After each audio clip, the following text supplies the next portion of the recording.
السلام عليكم ورحمة الله وبركاته أصحابتي دمانتي من كستو عالم كاد كجوكتان بكلنتو وعنا وناكسن كسو دوادا أيوب أحمد بودكاست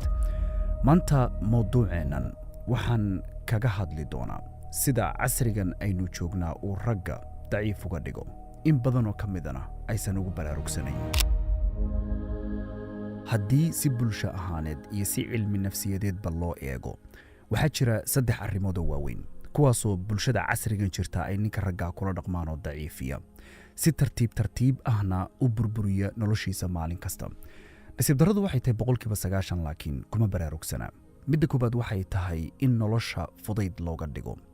tan haddaan halkaa uga tago waxaa laga yaabaa qof walba idinka mid inaad oran lahaydeen dee noloshu waaba tan igu adagaya ii fududeeyey laakiin dhanka maahan meeshan u socdaa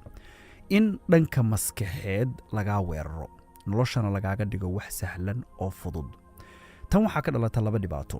midda ugu horeysa waa in aad moodo kaliya noloshu inay kugu adag tahay bini aadamka kale oo dhan barwaaqay ku jiraan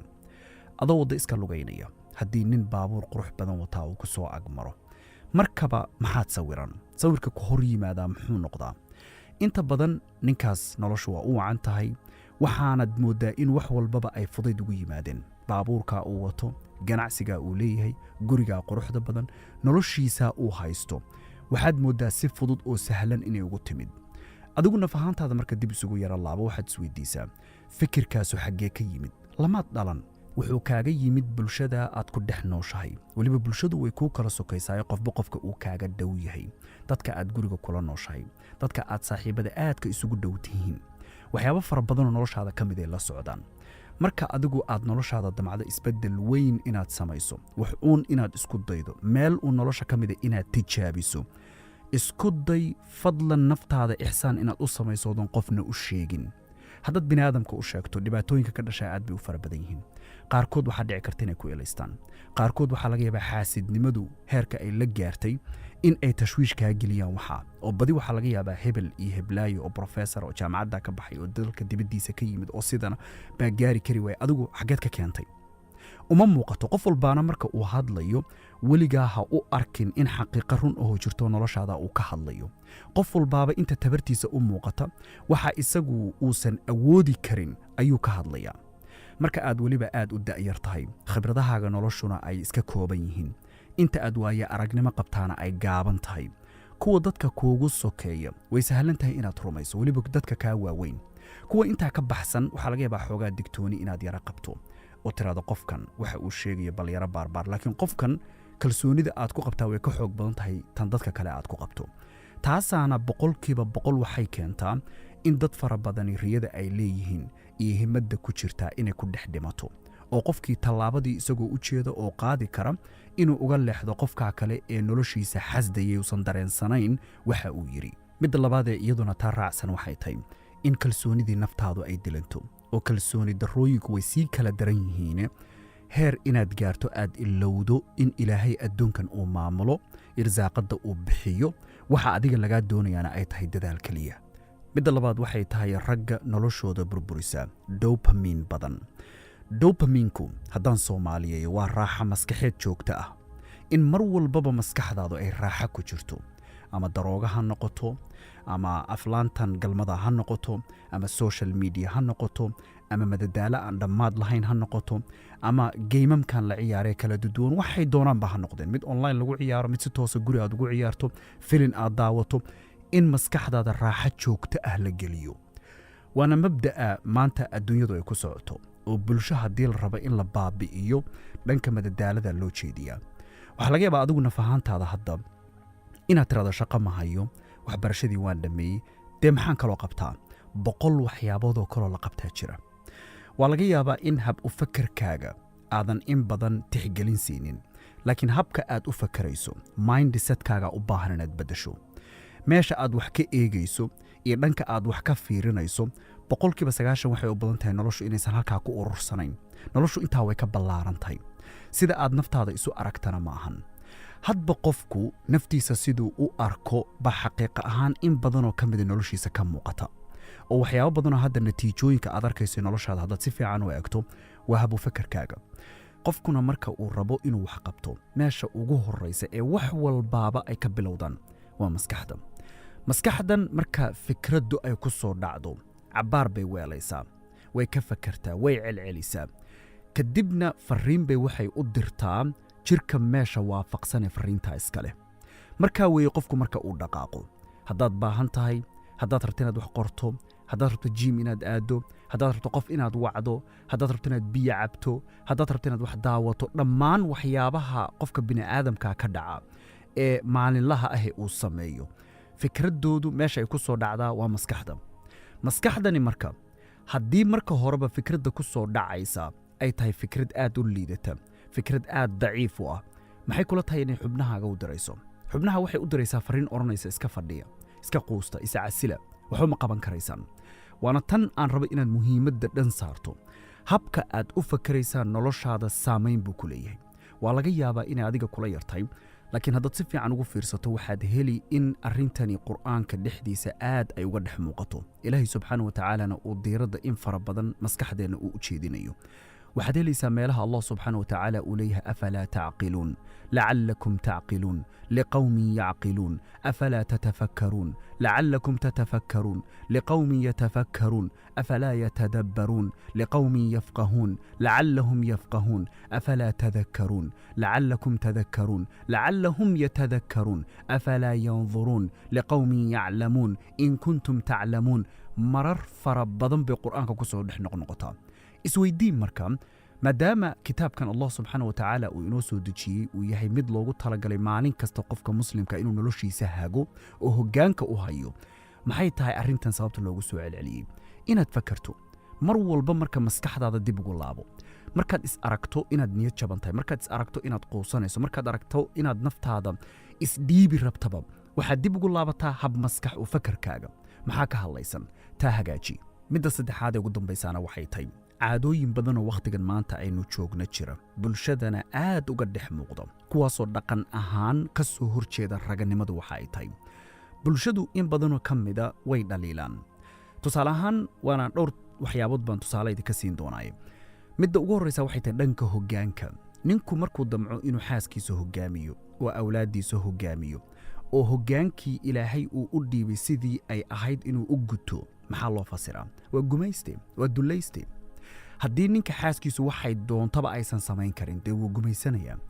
xisaab ma leh inta farriimo isoo gaara oo weliba gabdha la qabo iga soo gaara oo ninkeedu marka uu ku yidhaahdo saacaddan inaad guriga ka baxdo ood xaflad aaddo, walaalay dhici maysee gurigaaga joog, tiraahdo walaalow waxaan rabaa ninkan inaan iska furo. sababtaan isaga furayaana waayo gumaysi buu igu hayaa. anigu marka afkaan ka falanahay baan idhahdaa inta badan hoos baan jeclahay inaan u daadego. maxay tahay ninkaagu waxa uu kugu gumaysanayo? waxaana ii soo baxda waxyaabaha ninku uu gabadha u sheegayo inuu kaga saxan yahay. inay is asturto, inay xijaabato markay gurigeeda bannaanka uga baxayso, inaysan habeenkii xaflada soo dhex taagnaanin iyo wixii la mida. waxaa laga yaabaa marka gabadhii inay ku madax adeegto, waxay u aragtaa in la gumaysanayo. xaggee fikraddani ka timid marka? fikraddani dhulkeennii iyo dhaqankeennii hore maynan jirin oo aabbuhu haddii uu yidhahdo sidaa ha la yeelo, gurigoo dhan amarkiisa waa la qaadan jiray. laakiin wakhtigan hadda la joogo,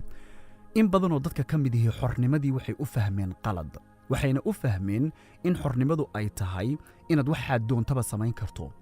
waa sax, si haddii loo eego waxaad rabto noloshaada waad samayn kartaa, laakiin ogow qof noloshaada ku jira oo kugu qaaliya ayaa dhici karta inaad ku weydo. waxaan aad samaynayso si haddii loo eego diin ahaan iyo dhaqan ahaan ma wanaagsana. qofkanna wax u cuntamaya sharaftiisa ma ahan. tusaale ahaan anigu waxaan idhahdaa gabadha aad qabtaa waa xidigaha sharaftaada mid ka mida. haddii iyadu ay xumaato, dhaawacaasu adigana waa ku soo gaari. hadday meel xun taallo, internetka sawirradeedu ay qoban yihiin, meel walbaba hilbaheedu daadsan la arkayo, waa qasab, sharaf dhac weyn bay adiga kuu tahay. inaad la taliso ood wax u sheegto ood waaniso ood hoggaamiso oo dhanka wanaagsan aad mar walba u leexisaa waa mas'uuliyad ku saaran. inkastoon aaminsanahay tani inay tahay arrin mudan in laga wada hadlo intaan bareerkan la dhisin, oo arrintaa xarig adag meel fog in lagu soo xiro. haddaad xarig jilicsan ku soo xirtaan, tusaalaha xarigga jilicsan waxaan ka wadaa inay gabadhu ku tiraahdo sawirradeeda internetka waan ka dayn, waana ka bixin, markaan isguursanno baan wax walba hagaajin. ama ninkaa tusaale ahaan waxyaaba aad ku diidan tahay baa jira, haddaad gabar tahay aan kaaga faa'iideeye inaad tirahdo waxaan iyo waxaan walaalow iima cuntamayo, oo ku yidhahdo markii aan reer yeelanno ayaan iska dayn doonaa. xaqiiqaduna waxay tahay inta kolley anigu aan fariimo arkaa igu filan waxaan hubaa in ay adag tahay qofku inuu daayo waxa intaad shukaansanaysaanba uu dayn la'yahay tan marka ninkii uu yidhaahdo sidaa yeel waxaa bulshadu in badanoo ka midii ay ka dhigtaa weliba gaar ahaan dabaqadda waxaan idhaahdaa anigu hoose dabaqadda duntay halkaa sameecadaha ka soo baxaya dhawaaqoodu aad buu u dheer yahay oo qofku markuu maqlo hadallada qaar wuxuu moodaa in xornimadii dhammaystiran ay ku jirto taasaana waxay sabab ugu noqotaa waxa uu haysto ee nicmo ilaahay uu siiyey inuu waayo dhinaca kale hadday noqoto dhankii adkaysiga ninka raggaa weerar badan baa ku socda oo waxaa laga yaabaa isagoo adkaysanaya oo waxyaabo fara badan dhabarka u dhiganaya in la yidhaahdo niyo doqonsanida waxaa laga yaabaa reerka uu ka dhashay dadka uu saaxiibada la yahay ama kuwo kale oo uusanba aqoon tiktokgu hadda wuxuu noqday meel waana iska socota ah cidna ma filtar garayso dad baa waxay soo fariisanayaan subaxii waagu markuu bari ilaa galabtii bay fadhiyi 3-4 saacadood baa waxaa laga doodayaa reerku siduu noqon lahaa qofkii marka waaye aragnimo aan qabin waxba aan akhrin alif iyo ba toonnaba maskaxdiisu aysan qorin dee waxaa markuu maqlo hadhow reerkiisu kula dhaqaaqaya dabkii uu xagga ka soo qaaday gurigu la gelaya marka meelaha weerarku uu ku socdo ayay ka mid tahay dhanka adkaysigu oo ninkii in looga dhigo gabadhu hadday wax yarba kula murmurantaba war iska fur iska sii daa 100 baa joogtay taasuna xaqiiqada way ka fogtay waxyaabo fara badan oo kale mas'uuliyadaha culus baa meesha jira hadday noqoto dhinaca tartanka inuu ninkii ragga ahaa uu tartan ragga kale la galo waxaa laga dhigay wax fool xun oo ragga facaaya inaad la tartanto tusaalahaan inaad saaxiibadiin hadduu shirkad leeyahay inaad tirado sideen anigu 2 shirkadood ku yeeshaa himadaadu inay kor jirto raggu waxay wax ku noqdaan waa marka ragga kale ee nolosha tan wax qabsanaya ee halgamaya ee dadaalaya ee dantooda yaqaana ay saaxiibo la yihiin laakiin haddaad hal meel uun isku xirto ood hal meel uun ku jirto xaqiiqa ahaan baan taa kaaga hubaa noloshaada way burburin doontaa noloshaada meel hoose ood ka shallaydo oo daciifa ayaad mar walba taagnaan midda kale waxay tahay in dhanka isxakamaynta markay noqoto dareenkaaga ragga weerarka ku socdo in badan aysan ka warqabin bay ka mid tahay social media waxaan gabar aad arkaysa barida ruuxaysa eed xabadkeeda u jeedo ee meel walba makeup ka marsan ma ogtahay in ay raganimadaada dhaawac ku tahay waa laga yaabaa inaad u haysato inaysan dhaawac ku ahayn laakiin mushkilad weyn baa halkaa kaa haysata markaad gabar qurux badan internetka ay kaaga soo horbaxdo sawirkeeda ma dul istaagtaa ma lay garaysaa kabacdi profilkeeda ma tagtaayo ma faalow garaysaa isweydii sababta waxyaabahaasoo dhan ay u yimaadeen maxay tahay waayo bulshadii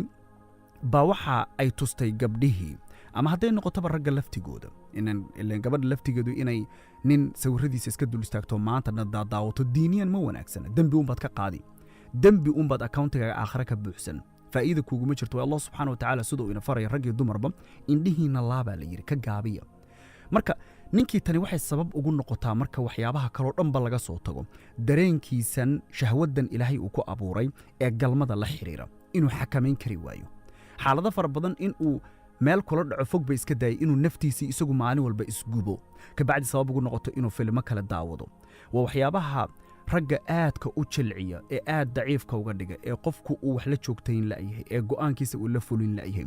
ee xaalado badan wixii dantiisu ay ku jirtay oo dhanba uuga gacmo laaban yahay isagoo caafimaad qabo ilaahay uu dhammaystiray taariikh ahaan marka la eegana waa sifooyinka ninka ragga lagu yaqaanay inuu wax ilaaliyo inuu wax hogaamiyo inuu wax difaaco inuu wax dhiso inuu mas'uuliyad kasta oo adagba isagu qaado bulshada inta jilicsan inta ka agdhow inta uu garanayo intuu mas'uulka ka yahay inuu safka ugu horeysa taagnaado oo wax walba oo adagba uu dhabarka u dhigto haddaba marka raganimadaadii weerarka koobaad ee ku socda waa markaad shahwadaada kontrooli weydo marka aad maskaxdan kontrooli weydo qof waxaad noqon la gumaysto telefoonka maanta haddaad u fiirsato adigagan hadda i dhegaysanaya intee jeer baad maanta telefoonkaa furtay lama tirin karo cadad ma leh waxaad arkaysaa mararka qaar haddaad meelaha soomaalidu isugu timaado tagto dad maqaaxi wada fadhiya 5-6 qof oo hal miis wada fadhiya oo kulligood telefoon ku foorara meesha sababta aad u fadhidaan maxay tahay maxaad ka soo doonta shaahaga qaadooraad iska bax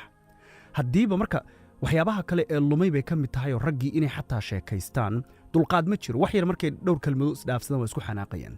fikrad xataa saafiya oo wanaagsan oo wax ku ool ah waxaa laga yaabaa inaysan meeshaa isku dhaafsan qabiil iyo wax qurmay iyo wax waa hore laga tegey kuwii lo'da caabudaya wax waa hore ay god ku soo aaseen bay ragga soomaalida in badan oo ka mid yihiin maanta dul fadhiyaan haddaba naftaa intaad dib isugu yara noqoto waxaad isweydiisaa maskax ahaan ma qof la gumaystaa tahay ma qof loo taliyaa tahay ma qof wixii la raba lagu socodsiiyaa tahay go'aan ma leedahay kartidaadii meeday isdul taag naftaada markaad wax fara badan runta aad dul dhigto shaki kuma jiro waxaa kuu soo baxaysa meel kasta oo noloshaada in ay ka leedahay meel kastoo u baahan inaad hagaajiso meel kastoo u baahan in aad toosiso meel kastoo u baahan in aad xoojiso iyo meel kastoo u baahanba waxaa ku jira inaad ka masaxdood ka saarto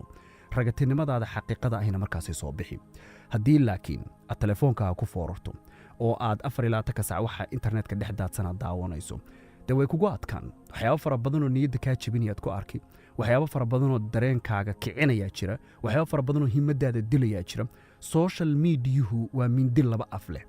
dhinaca wanaagsanna waad u isticmaali kartaa oo inaad wax wanaagsan dadka aad faalow garaynayso sababtaad qof kastood faalow garaynayso waxaad isweydiisaa